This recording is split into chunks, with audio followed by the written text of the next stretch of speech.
Hello everyone and welcome to Tabor Talk. So I'm not going to be in this video, as you can see the screenshot here. This next story is one of those stories that stretches the limits of the English language. An embarrassing Trump letter to Erdogan is clinically insane. Okay, getting right into this. This is from David Pakman's show. Okay, I'm going to hit play and you're not going to believe this.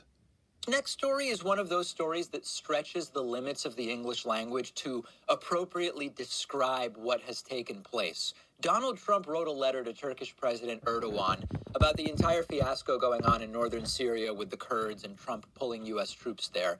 And the letter was released, but it is such a crazy letter that it seemed like a fake letter. Because what Donald Trump says in it, and we'll look at it in a second, is a combination of childish and ludicrous to a degree that makes it almost impossible to believe. And as a result, yesterday, when the letter was released, it took a while to catch on many news outlets and to be reported on widely because it looks like it has to be a fake letter. Yep. We're going to look at it, but understand that many media outlets hesitated to report on this because it seems when you read it almost impossible that this would really be a letter from an American president to another world leader. It's crazy. It is, and it appears that the explanation for it being so wacky is that Donald Trump wrote it himself, and that's, of course, the problem. Let's take a look at it. The letter is from October 9th. This is It has now been released, and it says, from Trump to Erdogan, "Dear Mr. President, let's work out a good deal.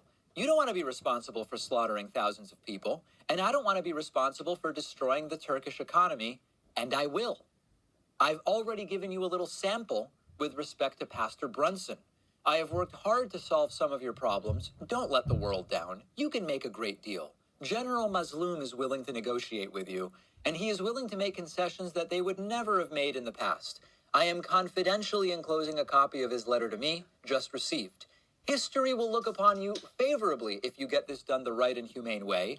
It will look upon you forever as the devil if good things don't happen. Don't be a tough guy. Don't be a fool. I will call you later. Sincerely, Donald Trump."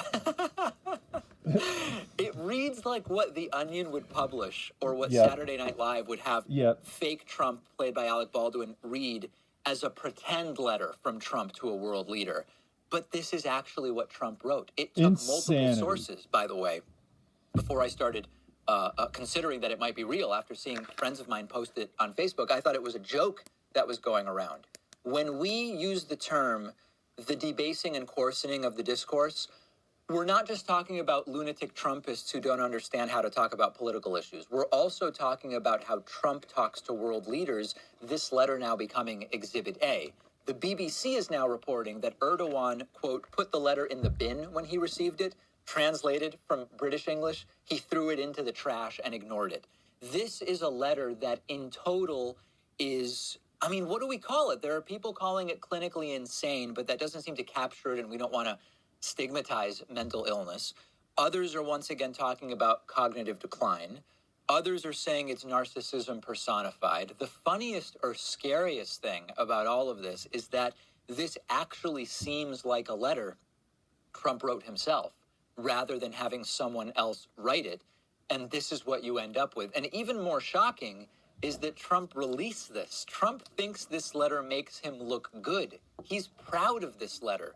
This is like when he put out that bogus summary of the Ukraine call, thinking this vindicates me. Everybody else looks at it and realizes, wait a second, this is incriminating. How is this fucking guy president? Document. Trump's biggest claim to fame is that he can negotiate, that he can make deals. And he writes a letter that looks like what you would write in third grade if the teacher says, okay, everybody, today we're going to write a pretend letter to a president of another country. Surreal. This is what Republican voters, at least tens of millions of them, think is the art of the deal and a big, tough negotiator. But there's another thing out there. As I told you, Erdogan threw the letter out and then bombed the hell out of the Kurds in northern Syria. We knew it was a problem that Putin has Trump by the balls. But Trump is so weak that the Turkish president is simply ignoring Trump and doing whatever he wants. It's a disgrace. Remember when Trumpists told us under Trump the United States is going to be respected again? He threw the letter in the trash and did the opposite of what Donald Trump seemed to be telling him to do. It's an embarrassing state of affairs for the United States.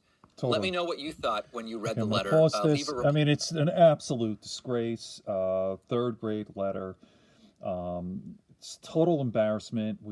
Where country is perceived as being weak, weaker than ever, thanks to Trump, as David Pakman said. This is an absolute disgrace and an embarrassment, and the United States is a laughingstock. Okay. Good friends, good books, and a sleepy conscience. Peace, love, and understanding here on Tabor Talk.